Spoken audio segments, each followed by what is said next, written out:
الحمد لله رب العالمين والعاقبة للمتقين والصلاة والسلام على سيد الأنبياء والمرسلين وعلى آله وأصحابه أجمعين أما بعد. قال الله تبارك وتعالى في محكم تنزيله: فأعوذ بالله السميع العليم من الشيطان الرجيم بسم الله الرحمن الرحيم. إن عدة الشهور عند الله 12 شهرا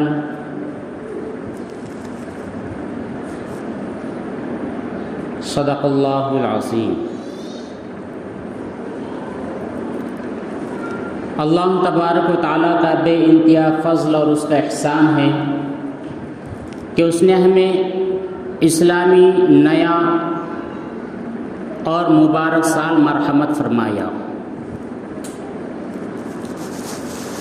ویسے تو اللہ تبارک و تعالیٰ کی نظر میں مہینوں کے اعتبار سے اگر دیکھا جائے تو کل 12 مہینے ہیں.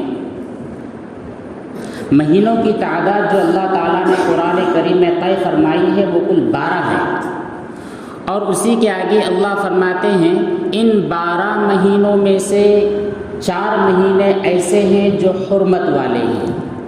نبی کریم صلی اللہ علیہ وسلم نے ارشاد فرمایا کہ وہ جو 4 مہینے ہیں جن کا بہت زیادہ احترام اور ادب کرنا چاہیے وہ بالتفصیل محرم، اس کے پہلے والا مہینہ ذی الحجہ، اور اس کے پہلا مہینہ ذی القعدہ اور رجب. یہ 4 مہینے ایسے ہیں جو اللہ تعالیٰ کی نظر میں قابل احترام ہیں. لیکن بدقسمتی ہماری یہ ہے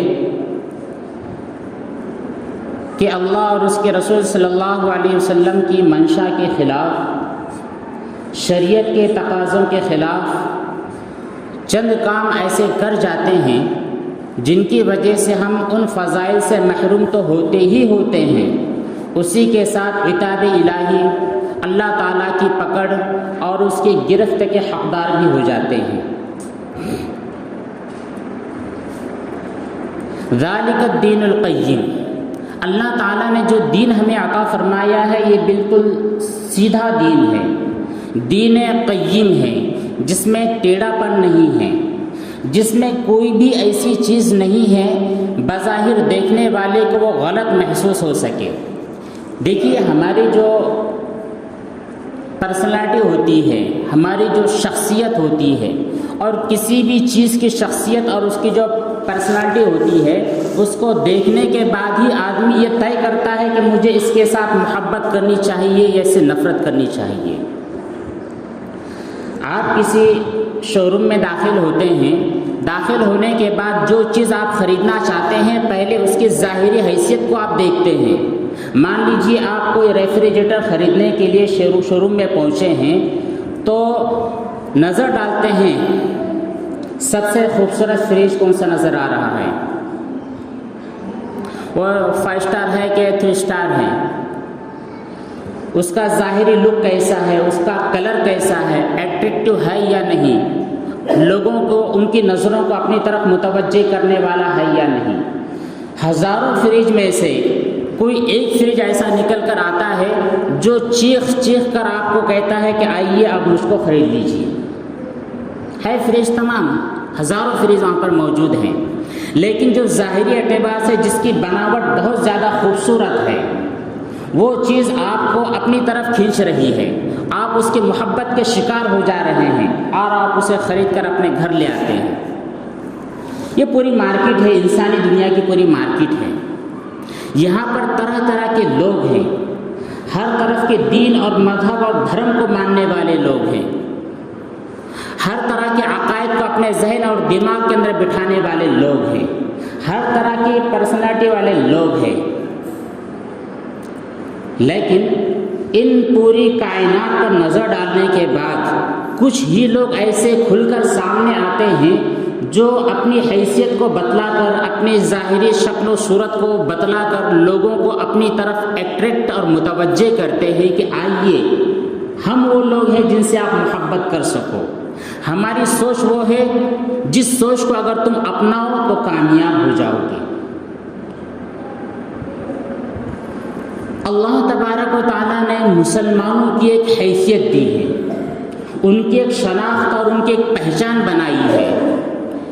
دین جو اس پوری کائنات میں پھیلا ہے وہ صرف ظلم جبر یا تشدد یا صرف دعوت یا صرف لوگوں کو اپنی طرف بلا کر لانے سے نہیں پھیلا ہے. بہت سارے لوگوں کا اگر تجزیہ کیا جائے، ان کے حالات کو دیکھا جائے تو یہ پتہ چلے گا کہ ان کو کسی نے دعوت دی نہیں ہے. کسی مسلمان ساتھی نے ان کے پاس جا کر اپنے دین کی اشاعت اور ترویج کا کام نہیں کیا ہے، اپنے قرآن کریم کو کھول کر ان کے سامنے نہیں رکھا ہے، بلکہ وہ صرف مسلمانوں کے ظاہری شخصیت کو دیکھ کر، ان کی ظاہری حیثیت کو دیکھ کر متوجہ ہو گئے اور اسلام قبول کر لیا.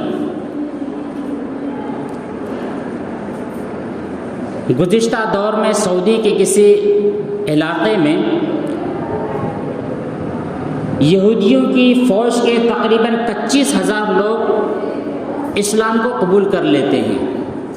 ان کے کمانڈر سے جب تحقیق کی گئی کہ آپ کو دعوت کس نے دی، کس نے آپ کو اس بات کی طرف رہنمائی اور رہبری کی کہ آئیے قرآن کریم کو پڑھیے، اللہ تعالیٰ کے احکامات کو پڑھیے، دین کتنا سہولت والا راستہ ہے، دین میں کتنی پاکیزگی ہے، دین میں کتنی سچائی ہے، کتنی امانت داری ہے، اس کا مطالعہ آپ کیجئے، آپ کو کن لوگوں نے دعوت دی ہے.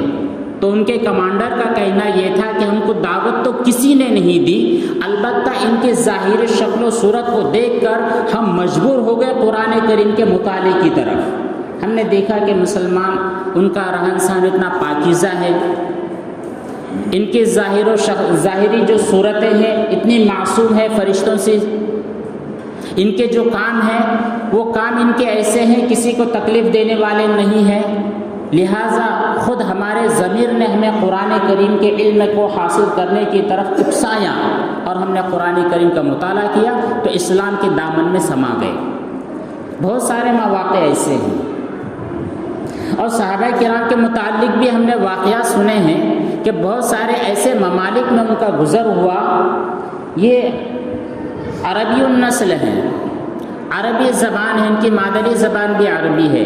اگر یہ کسی کو دعوت دینا بھی چاہے تو وہ جو عجمی لوگ ہیں، جو عربی کو سمجھ نہیں سکتے ہیں، قرآن کریم کی ظاہری جو آیتیں ہیں ان کے مطلب کو وہ سمجھ نہیں سکتے ہیں، اور صحابہ کرام میں بھی کچھ ایسے لوگ نہیں ہیں جو ان کو ان کے مادری زبان میں سمجھا سکے، لیکن پھر بھی پورا کے پورا ملک دامن اسلام کے اندر پناہ لے لیتا ہے. پورا کے پورا ملک ان کے بادشاہوں کے ساتھ اسلام کی حقانیت کو تسلیم کر لیتا ہے. اس کی وجہ کیا ہے؟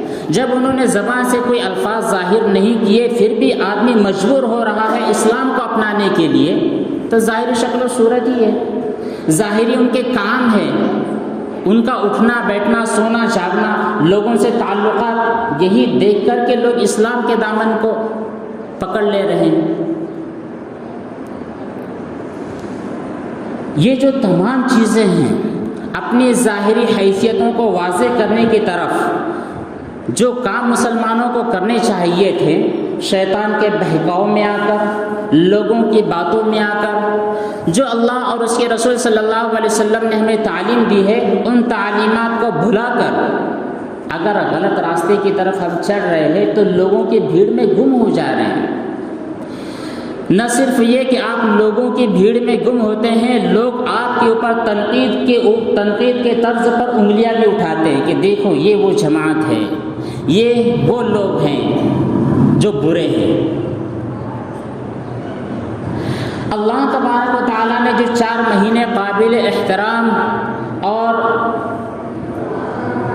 ایسے مہینے عطا کیے ہیں جن میں ہمیں لوگوں کو تکلیف نہیں پہنچانی چاہیے تھی، ان مہینوں کے اندر ہمیں اپنے اعمال ایسے نہیں کرنے چاہیے تھے جن کو دیکھ کر لوگ بلک جائیں، بکھر جائیں، ہم سے نفرت کرنے لگے، لیکن اس کے برخلاف ہم کام کر رہے ہیں. جیسے ہی محرم الحرام کا مہینہ آ جائے، جیسے ہی ربیع الاول کا مہینہ آ جائے، جیسے ہی رجب کا مہینہ آ جائے تو مسلمان لوگوں کے اندر کا ایک نیا مسلمان جاگ جاتا ہے اور لوگوں کو چیخ چیخ کر بتلاتا ہے کہ دیکھیے میں وہ مسلمان ہوں جو آپ کو اسلام میں آنے سے روک رہا ہوں۔ جو کام کرنے چاہیے تھے اگر وہ کام ہم کرتے تو ہمارا بھی بھلا تھا اور انسانیت کا بھی بھلا تھا، لیکن ہمارے اندر کے ایک نئے مسلمان نے سر اٹھا کر لوگوں کو روک دیا، ہم سے متنفر کر دیا، ہم سے دور بھگا دیا۔ کہ آپ دیکھتے نہیں ہو کہ جیسے ہی محرم الحرام کا مہینہ آیا تو ہم نے اس مہینے کو اپنے آپ پر غم، افسوس، افسردگی، کنگالی اور پتہ نہیں کیسے کیسے الفاظ سے اس کو نوازا جائے، ان تمام چیزوں کو ہم نے ایک چادر بنا کر اپنے سروں کے اوپر ڈال لیا ہے اور مگن ہے اپنے کام میں۔ جبکہ ہونا یہ چاہیے تھا کہ جو محرم الحرام کا مہینہ ہے، اس کی جو تاریخ ہے، اس تاریخ کو بھی ہم نے صرف سیدنا حضرت حسین رضی اللہ تعالیٰ عنہ کی شہادت تک محدود کر کے رکھا ہے۔ واقعتاً یہ بڑا افسوسناک واقعہ ہے۔ حضرت حسین رضی اللہ تعالیٰ عنہ کی اسلام کی اشاعت اور تبلیغ کے لیے شہادت کا پا جانا، آپ کے اوپر جو ظلم ہوا ہے واقعتاً وہ انتہائی غم اور اندوہناک والا واقعہ ہے، لیکن شہادت کا واقعہ یہ اندوہناک نہیں ہے۔ یہ تو ہر ایک مومن کی دلی تمنا ہوتی ہے کہ اللہ آپ مجھے شہادت کی موت عطا فرمائیے، آپ مجھے اس وقت اپنے پاس بلا لیجئے جس وقت میں اعلاء کلمت اللہ کے لیے محنت اور کوشش، جد و جہد اور جہاد کر رہا ہوں۔ وہ تو حضرت حسین رضی اللہ تعالیٰ عنہ کو اللہ تبارک و تعالیٰ نے شہادت کی موت عطا فرمائی، اور ایسے لوگوں کے بارے میں خود قرآن کریم فرماتا ہے، ایسے لوگ جب اللہ تعالیٰ کے راستے میں ختم ہو جاتے ہیں، شہید ہو جاتے ہیں، تو وہ مرتے نہیں ہیں، وہ زندہ ہوتے ہیں۔ ہے وہ زندہ اللہ تعالیٰ کے نزدیک، ان کو رزق دیا جا رہا ہے، لیکن ہمارے چند گنے چنے مسلمان، اپنے آپ کو کہلانے والے لوگ ایسے ماتم کر رہے ہیں، اپنے آپ پر اس مہینے کے اندر اس طرح غم اور وحشت اور دہشت طاری کر رکھی ہے کہ سامنے والا دیکھ کر کے اس کا موڈ آف ہو جا رہا ہے، ارے یار یہ تو بڑا پریشان نظر آ رہا ہے، یہ تو بہت غمگین آدمی ہے، اس نے تو کالے کپڑے پہن لیے ہیں، اور اس نے تو تعزیہ بھی بنا رکھا ہے، اور اس نے تو غم اور خوشی ان دونوں کو ملا کر ایک مرقع اور مربع بنا دیا ہے۔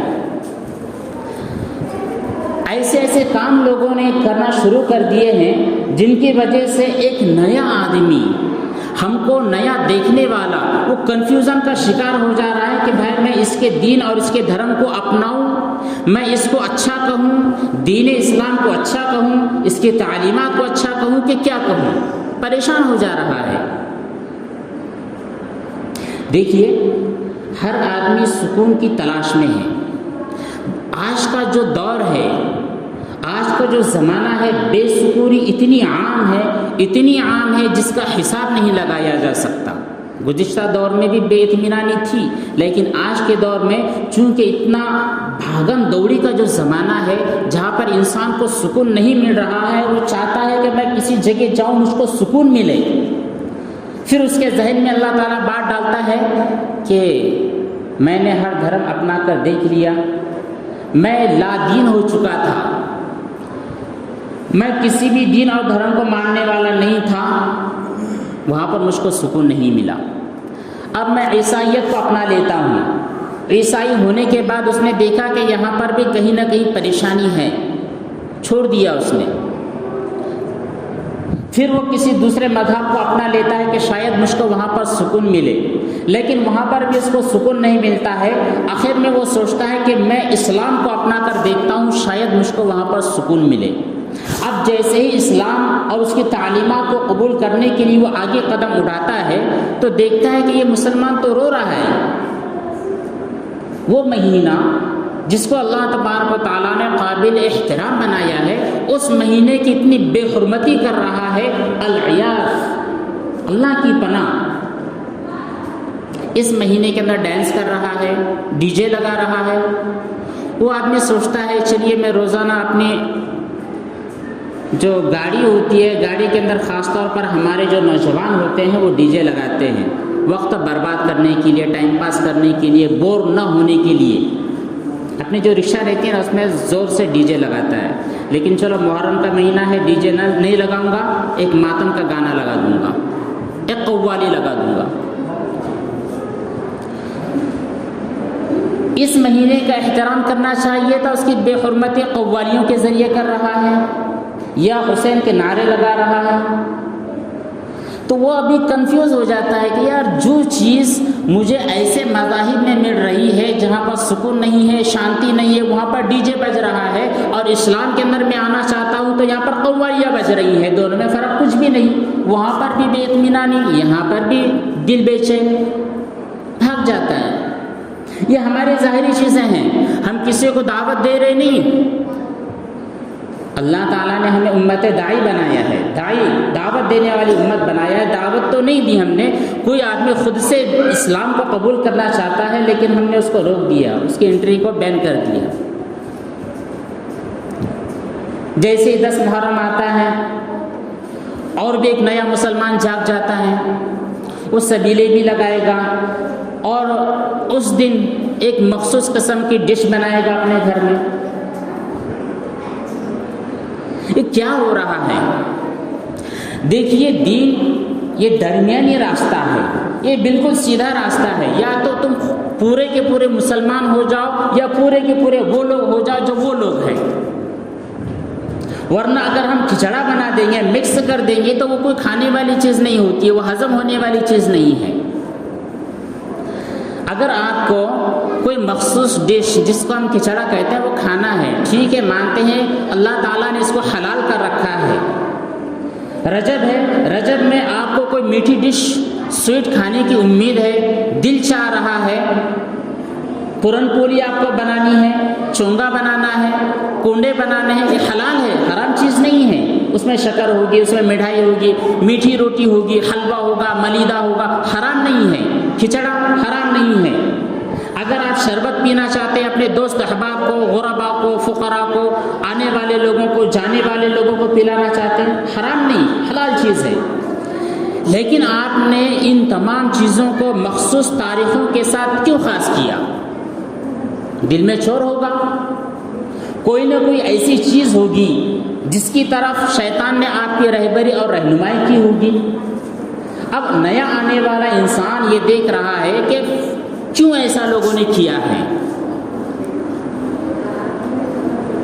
تو یہ جو تمام چیزیں ہیں جو ہم نے اپنی ذات سے پیدا کی ہے، جس کی وجہ سے خود ہم پریشان ہیں دوستوں، ورنہ ہم اپنے اوپر اس طرح کا چشمہ لگا لیتے ہیں کہ ہم اپنے آپ کو بہت اسٹینڈرڈ سمجھنے لگتے ہیں، اپنے آپ کو بہت زیادہ دیندار سمجھنے لگتے ہیں، اور اپنے آپ کو بہت زیادہ ایجوکیٹڈ اور بہت زیادہ دین اسلام کو سمجھنے والا سمجھنے لگتے ہیں۔ حقیقت میں ہمارے اندر ایک چور ہوتا ہے، بتاتے نہیں ہیں کسی کو لوگ، لیکن گھر کے گھر میں چلن دیتے ہیں، یہ بھی غلط چیز ہے۔ دیکھیے اسلام میں داخل ہونا ہے مکمل طور پر، یا ایھا الذین آمنوا ادخلوا فی السلم کافہ، اسلام میں مکمل طور پر داخل ہو جائیں، چاہے آپ مازار میں ہو، مسجد میں ہو، گھر میں ہو، بیڈ روم میں ہو، واش روم میں ہو، کہیں پر بھی آپ مکمل طور پر اسلام کے فالوور بنیں، تبھی ہماری نجات اور کامیابی ہے، تبھی ہماری عزت دنیا والوں کے سامنے اور اللہ تعالیٰ کی نظروں میں ہے۔ ورنہ اگر ہم دین کو چوچو کا مربع بنا دیتے ہیں بہت بڑا نقصان ہوتا ہے، ہر زمانے میں نقصان ہوا ہے، آج بھی ہو رہا ہے اور آئندہ بھی ہوتا رہے گا، بھلے ہی ہم تاریخ کے اوپر نظر نہ کریں، بھلے ہی ہم اخبار کے اوپر نظر نہ کریں، لیکن واقعتاً جو واقعہ ہے وہ ہے۔ یہ تمام کام نہیں کرنے چاہیے، بھلے ہی کوئی نوجوان ایسا ہے جو صرف انجوائے کے لیے کچھ کام کر رہا ہو، تب بھی وہ انجوائے کے لیے کرنے کی وجہ سے خود اپنے آپ کو ضلالت میں ڈالتا ہے، اپنے دوستوں کو جو اس کے دوست احباب ہوتے ہیں ان کو بھی اپنے آپ سے متنفر کرتا ہے، بہت ہوتا ہے۔ پھر آخر درجے میں نیا آنے والا انسان یہ سمجھتا ہے کہ جہاں تمام چیزیں برائیاں پھیلی ہے اسلام کے اندر بھی وہی ہے، پھر وہ دین اسلام کو اور دیگر مذاہب کو الگ الگ سمجھ نہیں پاتا ہے، کیونکہ ہم نے ان کو یہ تعلیم نہیں دی، اپنے ظاہری ہاؤ بھاؤ سے ان کے سامنے فرق واضح نہیں کروایا۔ یہ جو مہینہ ہے یہ غم کا مہینہ نہیں ہے۔ پہلی بات، یہ مہینہ قابل احترام مہینہ ہے۔ دین اسلام سے پہلے بھی زمانے جاہلیت میں یہ محرم کا مہینہ اور 4 مہینے قابل احترام تھے، وہ لوگ بھی اپنے لڑائی جھگڑوں کو روک لیا کرتے تھے۔ اگر جنگیں چلتی تھی، ہم کو پتہ ہے کہ صدیوں تک ان لوگوں کی جنگیں چلتی تھی، لیکن یہ 4 مہینے ہوتے تھے، ان میں اپنی جنگوں کو بھی روک لیتے تھے، ایک دوسرے کو گالی گلوچ نہیں کرتے تھے، ایک دوسرے کے ساتھ جھگڑا نہیں کرتے تھے۔ لیکن وہ تمام چیزیں ہمارے پاس تو ہے ہی نہیں۔ جو غلط کام، جو گناہوں کے کام ہم اس سے پہلے کر رہے تھے وہ اس مہینے میں بھی کر رہے ہیں۔ بعض لوگ تو اس کو گناہ بھی نہیں سمجھتے ہیں۔ تو یہ جو ضلالت ہے، شیطانی بہکاوے ہیں، ان سے ہمیں اپنے آپ کو، اپنے بچوں کو، اپنی بچیوں کو، اپنے نوجوانوں کو، اپنے گھر کی عورتوں کو بچانا ہے۔ بہت سارے لوگ مجبور ہو جاتے ہیں، بھائی میں تو بوڑھا ہو چکا ہوں، بچے نہیں مانتے، گھر والی نہیں مانتی۔ ایسے گھر پر ہمیں جانے کا ایک اتفاق ہوا، جنہوں نے کہا کہ آج رجب کا مہینہ ہے اور آج فلاں جو مخصوص قسم کی ڈش وغیرہ بنائی جاتی ہے، میں بہت سمجھتا ہوں مولانا، میرا وقت بھی لگا ہے، لیکن کیا کروں گھر والی مانتی نہیں۔ ارے کیوں نہیں مانتی ہے؟ آپ حاکم ہیں، آپ انہیں سمجھا سکتے ہیں، بازار میں جانے سے آپ اسے روک رہے ہیں، بے پردہ اسے باہر نکلنے سے روک رہے ہیں، شریعت کے خلاف گھر میں کام کرنے کے لیے آپ ان کا سپورٹ کر رہے ہو، گھر والی مانتی نہیں، یہ تو سمجھ میں آنے والی بات نہیں ہے۔ پھر آگے چل کر کے بچے بھی نہیں مانیں گے، پھر آگے چل کر کے پورا نسل ویسی تباہ برباد ہو جائے گی۔ تو یہ جو چھوٹی چھوٹی چیزیں ہیں جن کو ہم واقعتاً چھوٹا ہی سمجھتے ہیں اور آج تک چھوٹا ہی سمجھتے چلے آ رہے ہیں، گناہ ہے نہیں، لیکن دیکھیے ایک جو چھوٹا گناہ ہوتا ہے اس پر اصرار کرنے کی وجہ سے گناہ کبیرہ ہو جاتا ہے۔ ایک آدمی ہے وہ ہمیشہ اپنی داڑھی ایک مشت سے کم رکھتا ہے۔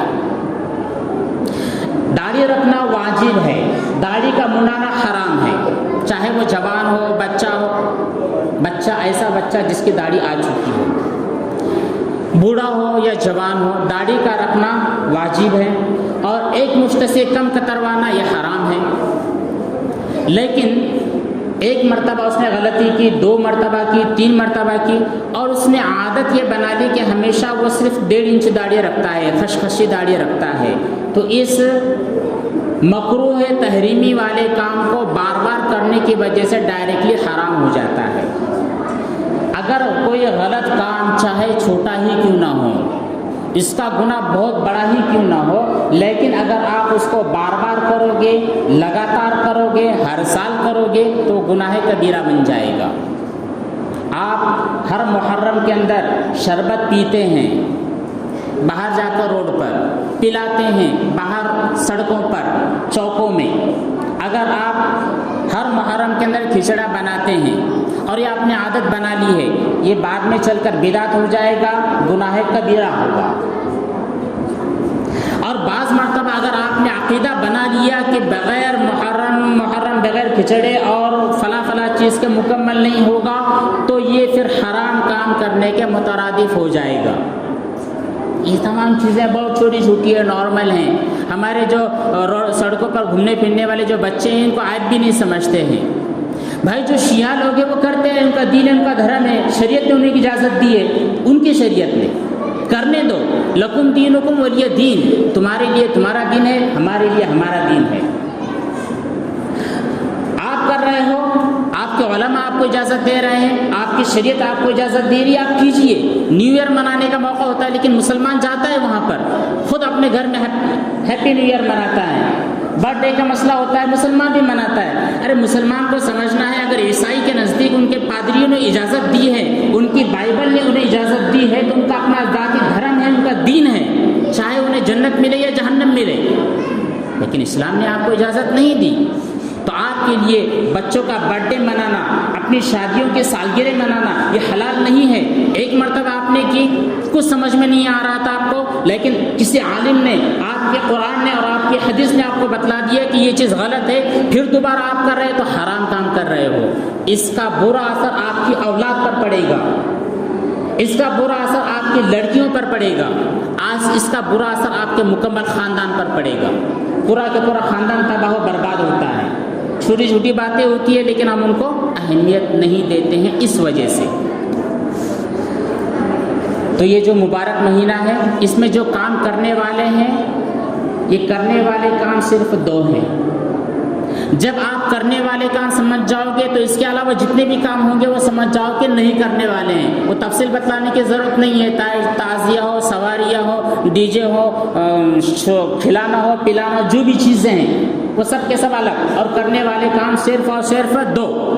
نمبر 1، یہ مہینہ ایک صحابی نے نبی کریم صلی اللہ علیہ وسلم سے دریافت کیا کہ اللہ کے نبی، رمضان المبارک کے مہینوں کے بعد، رمضان کے علاوہ اگر مجھے کسی مہینے میں روزہ رکھنا ہے تو سب سے افضل مہینہ کون سا ہے؟ تو اللہ کے نبی صلی اللہ علیہ وسلم نے ارشاد فرمایا، شہر اللہ المحرم، یہ محرم کا مہینہ اللہ کا مہینہ ہے. یہ ایسا مہینہ ہے جس میں روزہ رکھنا اللہ تعالیٰ کو رمضان کے بعد سب سے زیادہ پسندیدہ ہے. چاہے آپ رمضان کی 1 تاریخ سے 30 تک روزہ رکھیں، چاہے تو 1 تاریخ کو رکھے، 2 کو رکھے، پہلا عشرہ رکھے، دوسرا عشرہ رکھے، تیسرا رکھے، چاہے تو 9، 10، 11 رکھے، چاہے تو 12، 13، 14، 15 رکھے. اس مہینے کے اندر کثرت سے روزہ رکھنا یہ اللہ تعالیٰ کو سب سے زیادہ پسند ہے. یہ ہے نمبر 1 کرنے والا کام. یہ تو شاید ہم میں سے کوئی نہیں کرتا. بڑی مشکل سے بڑے بوڑھے لوگ 9ویں اور 10ویں یا 10ویں یا 11ویں کا روزہ رکھتے ہیں، لیکن ہماری خاتون کبھی بھی اس مہینے کا روزہ نہیں رکھتی. ہمارے نوجوان اس مہینے میں روزہ رکھنے کا اہتمام نہیں کرتے. بھائی یہ تو کرنے والا کام ہے، یہ کیوں نہیں کرتے ہیں؟ دوسرا کام، اس مہینے کی جو 10ویں تاریخ ہوگی جس کو عاشورہ کہا جائے گا، نبی کریم صلی اللہ علیہ وسلم نے اس 10ویں تاریخ کو اہتمام کے ساتھ روزہ رکھا ہے. یہ پورے مہینے کا روزہ الگ، لیکن 10ویں تاریخ کا روزہ اہتمام کے ساتھ سنت اور مستحب ہے. 10ویں تاریخ کا روزہ رکھنا ہے اور یہود و نصارہ سے مخالفت کرنے کے لیے 9واں یا پھر 11واں ایڈ کرنا ہے.